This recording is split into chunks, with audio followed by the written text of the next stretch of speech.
Bonjour à tous. Le condensé de l'information ayant marqué l'actualité cette semaine sur Télé Hémicycle, la chaîne parlementaire, c'est tout de suite et maintenant. Le réseau des femmes fonctionnaires parlementaires du Bénin en croisade contre le cancer du sein, du col de l'utérus et de la prostate. Les séances de dépistage ont lieu au Palais des Gouverneurs grâce au soutien de la Fondation ACHAC et du président Loïc Béounou Vlavonou.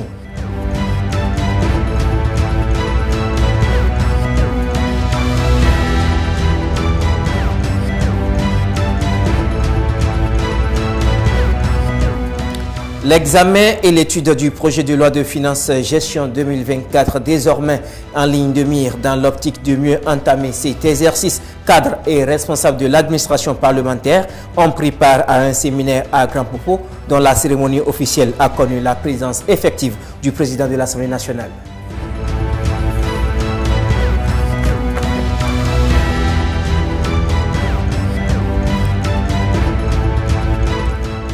Une incursion au cabinet du président de l'Assemblée nationale et la décision émanant du port autonome de Cotonou de suspendre les importations en direction du Niger constitue le plat de résistance de la revue de presse du jour proposée par Gilles Chris Chidi.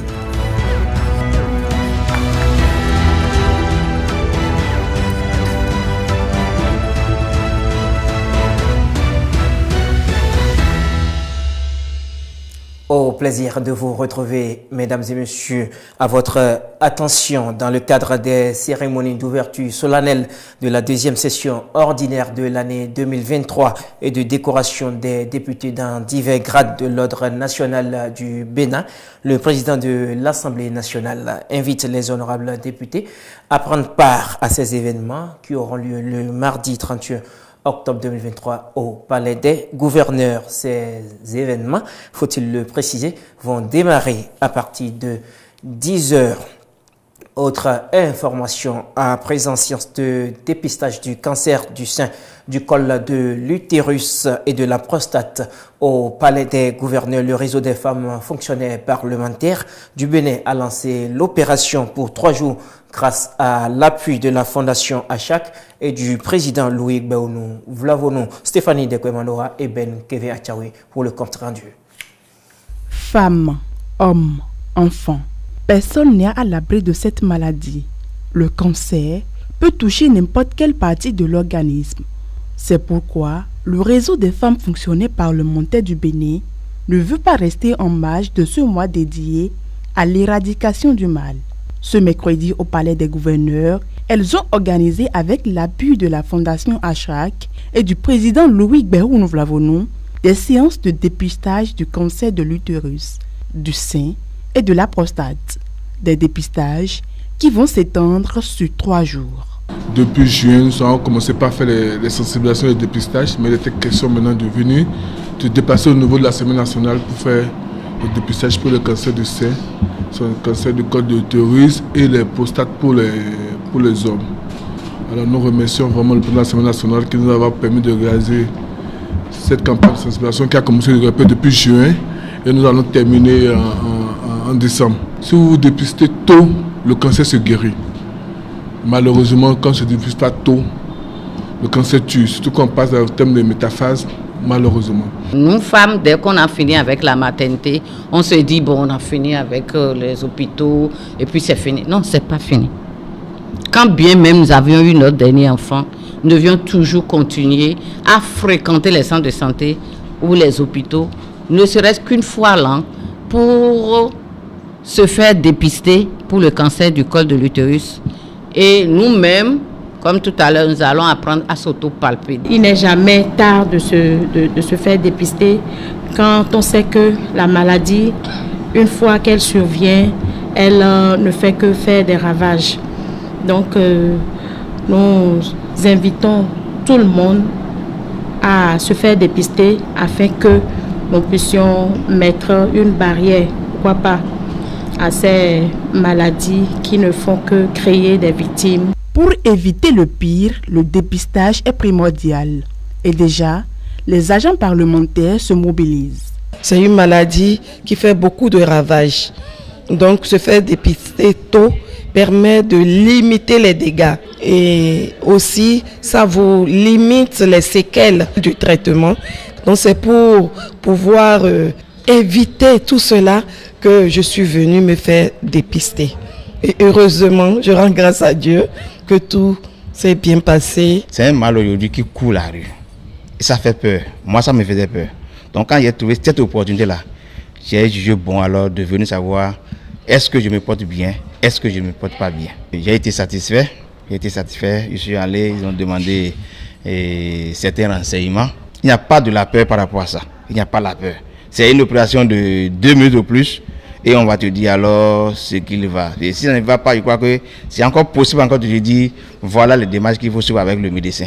Chaque année en Afrique, on enregistre environ 1,1 million de nouveaux cas de cancer et jusqu'à 7000 décès. Pour l'année 2023, le thème retenu pour le mois d'octobre rose est « Sensibilisons notre entourage au dépistage des cancers », plus particulièrement le dépistage du cancer du sein. Dans l'actualité, mesdames et messieurs, retraite des cadres et responsables de l'administration parlementaire sur le projet de loi de finances 2024. Les travaux ont duré plusieurs jours sous le regard bienveillant du président de l'Assemblée nationale, Louis Béounou, Vlavonou Latifou Boni et Pascal Zohon nous font le point de la deuxième journée des travaux.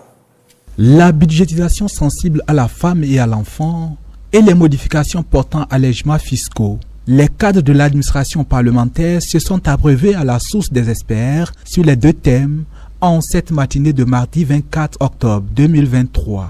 De quoi renvoyer la directrice adjointe de l'UNASEB dans son état des plus optimistes. Je peux vous assurer que un travail formidable est en train d'être fait et les jours à venir, vous serez informés des différents éléments, surtout concernant les allocations budgétaires au niveau de chaque secteur et des efforts que le gouvernement pourrait être amené à faire pour accroître les ressources budgétaires, surtout dans les secteurs sociaux, pour faire bénéficier les populations. Des particularités de la retraite de cette année au déroulement avec une participation active des cadres et responsables conviés à l'atelier en passant par la qualité des experts, Célestin Rossou, directeur de la cellule d'audit interne de l'Assemblée nationale, ancien directeur général du budget, apprécie. La présence permanente du président de l'Assemblée nationale à ces ateliers a permis l'assiduité réelle de l'ensemble des cadres qui ont été envoyés ici à Grand Popo pour étudier ce budget-là. Je crois qu'à la date d'aujourd'hui, nous sommes en train d'atteindre les objectifs parce que toutes les présentations qui ont été faites permettent véritablement ou bien permettra aux députés de comprendre. Parce que nous sommes allés dans le fond de chaque document, faire ressortir tout ce qui a été proposé par le gouvernement, quel serait leur impact sur la loi de finances 2024. La retraite, occasion pour les cadres de l'administration parlementaire de se fixer sur les grandes orientations du gouvernement dans ses projections de 2024. Pour les experts et tous les participants à cet atelier, 2024 s'annonce encore plus social. J'ai fait une présentation ce matin et la présentation a révélé que le gouvernement a fait d'importants efforts. La part du budget qui est allée aux secteurs sociaux s'est accrue et a dépassé la cible de 36,7% que le Bénin a prévu dans le plan national de développement. On peut se réjouir des efforts que le gouvernement a fait dans l'éducation, surtout dans l'eau, l'hygiène et de l'assainissement, dans la protection sociale, mais que le gouvernement peut faire mieux et que les députés peuvent travailler à ce que des recommandations pertinentes soient faites pour que le gouvernement essaie de revoir un peu le cadrage en faveur des secteurs sociaux, notamment la santé. Mercredi, jeudi et vendredi, les échanges se poursuivent avec déjà la certitude que les travaux sont un plein succès. Cet atelier organisé par l'UNASEB et soutenu par l'UNICEF a connu la présence de Mohamed Aboubakari. Il est chargé des finances publiques à l'UNICEF Bénin. Nous lui avons tendu le micro et voici ce qu'il pense de cet atelier. Et l'UNICEF a commencé à s'intéresser aux questions de finances publiques parce que pour que les enfants puissent jouir de leurs droits, il faut que des ressources soient mises à disposition au niveau des différents ministères et des différentes agences. Et donc c'est pour cela que l'UNICEF a décidé de travailler donc, avec le gouvernement, avec les différents ministères pour l'accroissement et l'utilisation efficace et efficiente des ressources en faveur de toutes les populations, surtout les plus vulnérables et en particulier donc les enfants. Et c'est pour cela que l'UNICEF travaille avec la société civile également pour faire le plaidoyer et aussi avec l'Assemblée nationale. Et pour renforcer ce partenariat avec l'Assemblée nationale, la représentante de l'UNICEF a rencontré le président de l'Assemblée nationale et les deux responsables ont jugé donc de la nécessité de faire en sorte que le budget donc, de l'État qui est soumis à l'Assemblée nationale soit sensible aux enfants. Notre satisfaction est totale parce que pour un atelier technique, le président de l'Assemblée nationale est venu lui-même pour faire l'ouverture. Il est resté pour suivre donc, les dépenses, les discussions. Et il a mis un intérêt particulier sur donc, les interventions du budget, les ressources qui sont prévues pour la mère et pour l'enfant.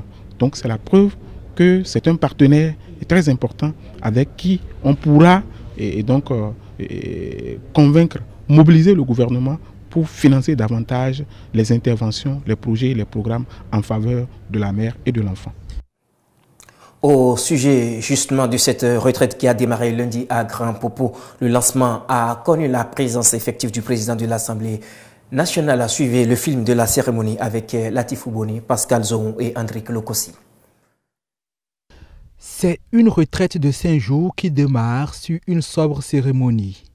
La session budgétaire est un tournant chaque année important pour le Parlement. Et cette retraite devra aider à aborder cet important passage, assure le directeur de l'UNASEB qui donne des détails sur les participants et le programme qui les attend. Les 5 jours d'intenses travaux de cet atelier seront consacrés à des échanges interactifs sur les différents points relatifs au projet de loi de finances gestion 2024. Au cours de cet atelier, il nous sera présenté 8 communications par d'éminents experts. C'est pourquoi les participants sont identifiés par rapport aux résultats escomptés et en fonction de leur expérience et rôle dans le dispositif d'examen et de vote du projet de loi de finances par l'Assemblée nationale.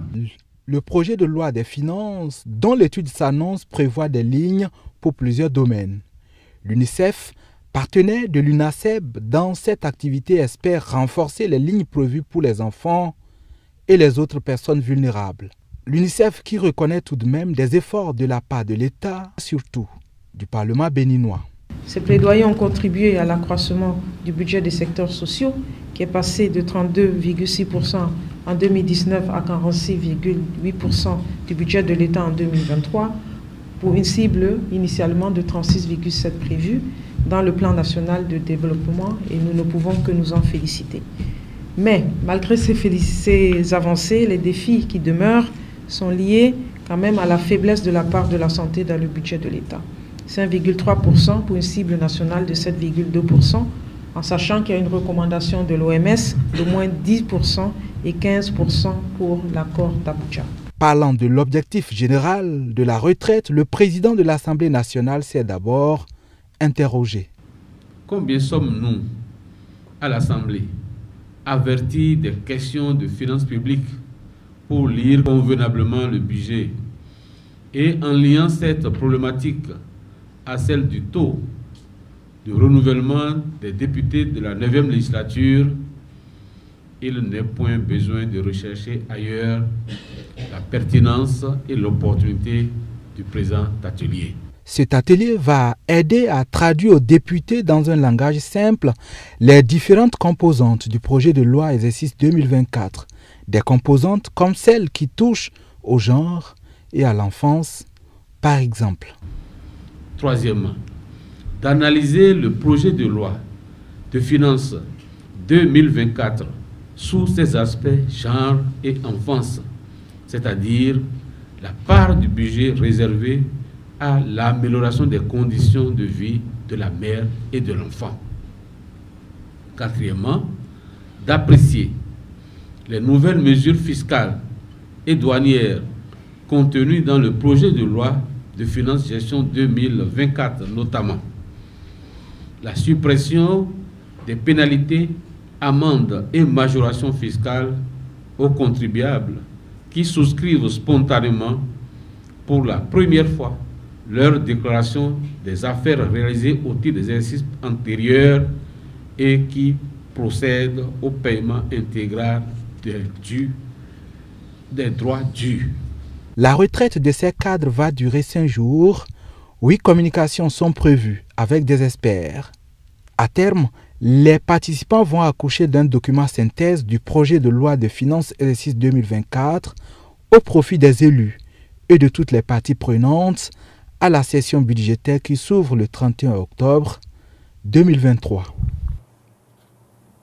Démarrage mardi dernier en France de l'examen en plénière du projet de loi de finances 2024. Ce test avait été rejeté au cours des travaux en commission et en plénière. Les positions n'ont pas varié pour sauver les meubles. Elisabeth Borne, la première ministre, fait recours à l'article 49 alinéa 3 de la Constitution pour faire passer ce test sans le vote des députés. Stéphanie Dekbemandoha pour plus de détails. Après les travaux en commission de l'examen de la première partie du projet de loi de finances pour 2024, les voici dans l'hémicycle du Palais Bourbon ce mardi 17 octobre pour l'examen en plénière. Le projet de loi prévoit une baisse des ressources affectées aux chambres de commerce et d'industrie, ainsi qu'aux chambres de métiers et de l'artisanat. Une disposition que plusieurs partis politiques ne partagent pas au cours de la discussion générale. La priorité doit-elle être au redressement des finances publiques ou à la protection des Français? Nous faisons clairement le choix de la deuxième option, la seule qui permette la cohésion de la nation.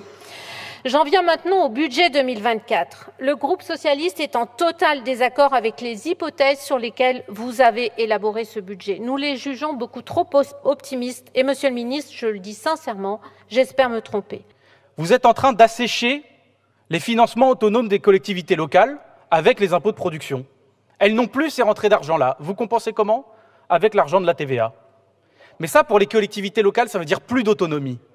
Ça veut dire dépendance de l'État en termes de financement public. Ça veut dire la mise sous coupe démocratique de la perfusion de l'État. Nous ne sommes pas d'accord avec ça. Vous ne réalisez aucune mesure d'économie, puisque vous ne baissez même pas les dépenses au rapport du bouclier énergétique que vous avez supprimé. Avec vous, les mesures qui devaient être exceptionnelles se transforment en gabegie perpétuelle. Aussi, nous aurons le courage de nous attaquer aux vaches sacrées de votre politique. La politique migratoire, en priorité, les milliards consacrés au maintien des clandestins. Il faut plutôt relever les défis dès aujourd'hui. Car faire face à nos engagements de réduction des émissions de gaz à effet de serre à l'horizon 2030 et réussir la transition écologique dans le délai imparti, pour cela, des moyens supplémentaires doivent être mobilisés. Et ils sont conséquents. Le rapport Mahfouz et Pisani-Ferry les estime à 34 milliards d'euros pour 2024. Êtes-vous à ce point déconnecté, Monsieur le ministre, du portefeuille des Français? À la lecture de ce projet de loi de finances, tout porte à le croire. Rien, ou si peu, pour les Français concernant leur pouvoir de vivre. Un vrai budget, concilions bonne gestion, préparation de l'avenir et réduction des inégalités sociales, passe au préalable, et vous le savez, parce que vous n'osez pas le faire, par la chasse au gaspillage. Près de 5000 amendements ont été reçus par la Commission des finances, qui était obligée de rejeter cette loi au cours des travaux en commission. Elisabeth Borne en a accepté 300 et engage ensuite l'article 49.3 de la Constitution française. Aujourd'hui, le constat est clair. Aucun groupe d'opposition n'est prêt à voter ce projet de loi de finances. Or, notre pays a besoin de ce budget. Sur le fondement de l'article 49, alinéa 3 de la Constitution, j'engage la responsabilité de mon gouvernement sur la première partie du projet de loi de finances pour 2024. Ainsi, tout comme l'année dernière, cette première partie du projet de loi consacrée aux ressources et à l'équilibre sera adoptée sans vote des parlementaires français. Et en attendant, Les partis La France Insoumise et le Rassemblement National prévoient déposer des motions de censure. Merci beaucoup, Madame la Première ministre. La clinique Saint-Joseph de Missirité joue sa partition dans la lutte contre le cancer du sein. Elle a réuni les populations de cette commune pour les sensibiliser sur le mal. Tout a commencé par une marche de santé suivie d'une séance de fitness et des communications. Saturne Djossou et Ben Keviachawi y étaient. Femmes et hommes, tout ouïs dans ce jardin de la mairie d'Akpro-Missirité. C'est le point de chute de Octobre Fitness, activité initiée par la clinique Saint-Joseph de Missirité et la mairie des jeunes de la commune pour sensibiliser sur le cancer du sein. On s'est dit qu'il est de notre devoir de sensibiliser la population parce que le cancer du sein aujourd'hui est devenu un fléau. C'est une maladie qui tue vraiment les femmes, surtout en Afrique. Désormais, on voit des cancers du sein chez les femmes jeunes à 35 ans et tout. Donc on s'était dit que c'était important de profiter de ce mois pour pouvoir passer le message, pour que les gens comprennent que c'est vraiment un grand problème. Même si ça ne nous arrive pas à nous personnellement, ça arrive aux gens, ça arrive à notre entourage. Donc il faut insister sur la prévention de cette maladie. Et surtout, aujourd'hui, avec l'évolution de la technologie, parler vraiment de l'hygiène de vie, ce qui est très très important. L'alimentation, l'activité sportive, voilà pourquoi on a décidé de le faire au cours d'une activité sportive. Au-delà de cette activité, la clinique organisatrice fait la veille avec les populations. Plus tôt le cancer du sein est dépisté, plus on a de la chance de le contenir et d'en venir à bout. Depuis le 1er octobre, nos portes sont ouvertes à toutes les femmes. Elles viennent à la clinique, on essaie de les sensibiliser, surtout sur l'autopalpation, parce que les femmes doivent pouvoir examiner entre guillemets elles-mêmes leur sein à la maison.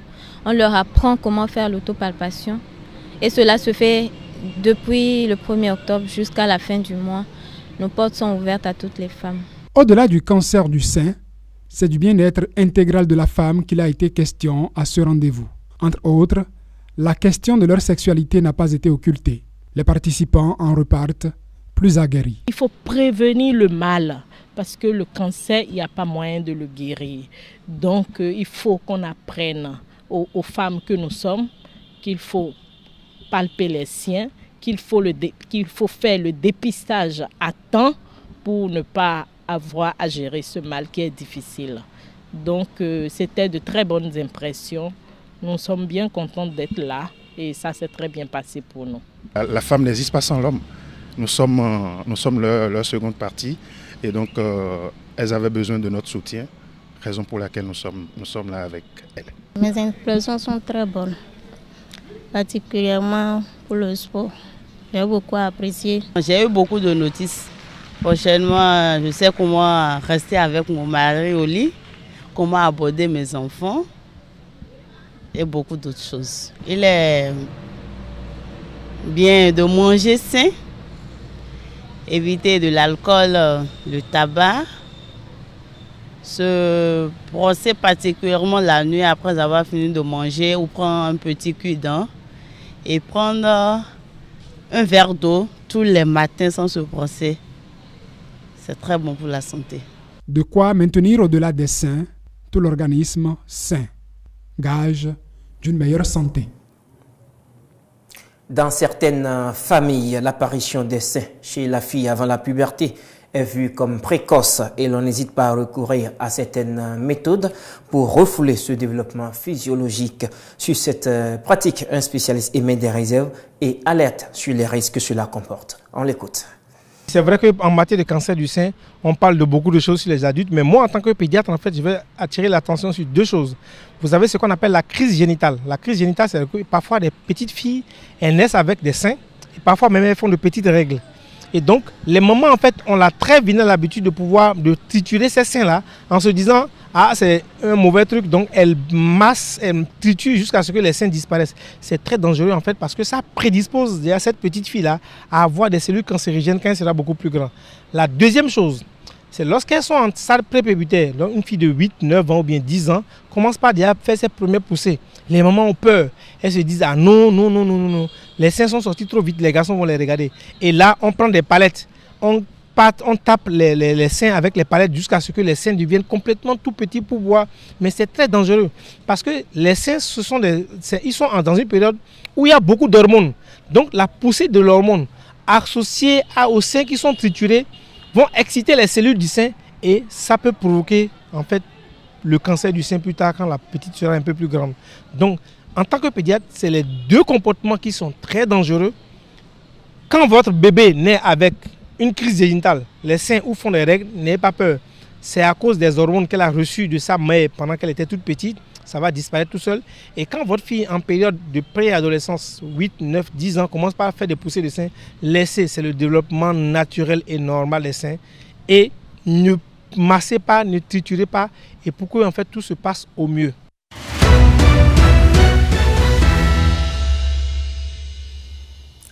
Gilles Chris Chidi déborde d'énergie ce vendredi et il a parcouru pour nous les journaux parus ce jour. Mesdames et messieurs, c'est la revue de presse. Mesdames et messieurs, bonjour. En ce vendredi, le journal La Primeur nous conduit directement au cabinet du président de l'Assemblée nationale. Louis Berounou-Vlavonou a reçu en effet le directeur général par intérim de la Société Générale de Gestion des Marchés Autonomes, Sogema. Une audience qui a eu lieu dans la journée de ce jeudi 26 octobre 2023 où l'invité a fait le point à mi-parcours des réformes opérées par son équipe afin d'améliorer le quotidien des usagers des marchés. Le journal renseigne qu'il a également profité pour soumettre à l'autorité parlementaire quelques-unes de leurs doléances. Je cite, « J'ai voulu venir rencontrer le président de l'Assemblée nationale pour lui faire un point à mi-parcours de nos activités à la Sogema, fin de citation, a-t-il déclaré à sa sortie d'audience. Avant de conclure, je cite, « Je sors donc très satisfait de cette audience, fin de citation. » Allons maintenant au port autonome de Cotonou avec Fraternité qui informe que l'administration a pris dernièrement quelques décisions importantes dans le cadre du trafic entre le Bénin et le Niger. Mon confrère apprend que toutes les importations de marchandises à destination de ce pays voisin sont suspendues. Information confirmée par Nord-Sud Quotidien qui écrit que dans le cadre de ses activités commerciales, le port autonome de Cotonou ferme ses frontières au Niger. Cette décision annoncée par le directeur général du port autonome de Cotonou, M. Ba Joseph Johan Van Eno, a été justifiée par, je cite, « des raisons d'ordre opérationnel et de congestion », fin de citation. Pour faire face à cette situation, informe l'événement précis, le port autonome de Cotonou a proposé 3 options aux opérateurs économiques dont les cargaisons sont actuellement en instance d'enlèvement. Il s'agit d'abord de la mise en consommation au Bénin, une option qui permettrait aux marchandises de rester au Bénin afin d'être vendues ou utilisées sur le marché béninois. Ensuite, le changement d'itinéraire ou de destination. Ainsi, les opérateurs pourraient choisir de rediriger leurs marchandises vers une destination différente de celle initialement prévue, éliminant ainsi la nécessité de transit vers le Niger. Et enfin, le transbordement ou réexportation, une option qui implique le transfert des marchandises vers un autre port où elles seraient réexpédiées vers leur destination d'origine. Parlons toujours économie et finances en relation avec les confessions religieuses, cette fois avec Bénin Intelligent qui revient sur la décision faisant obligation aux confessions religieuses de se doter de comptables. Mon confrère de marteler que cette décision n'a rien à voir avec les impôts. Le Grand Matin précise que le directeur général des impôts a fait une sortie où il a précisé que la décision de l'OADA ne va pas engendrer le paiement d'impôts par ces lieux de culte, renchérit le journal. Parlons décentralisation tout de même, avec le matinal qui nous conduit à la mairie de Toukontounan et informe que la secrétaire exécutive a été poussée à la démission. Mon confrère propose dans le même temps Des témoignages sur la bonne gestion de la démissionnaire avant de conclure avec dépit que la réforme de la décentralisation est éprouvée. Finissons avec le Grand Matin qui nous rapporte un fait particulier en ce vendredi. Un homme ayant tellement peur des femmes vit entouré d'une clôture de 4,5 mètres de haut depuis 55 ans. Il s'agit d'un Rwandais qui s'est ainsi enfermé depuis l'âge de 16 ans où il a estimé avoir une lourde peur des femmes. Fin de cette revue de presse. À bientôt. Ainsi se résume l'actualité cette semaine sur Télé Hémicycle. Merci de l'avoir suivi. Au revoir et passez un bon week-end.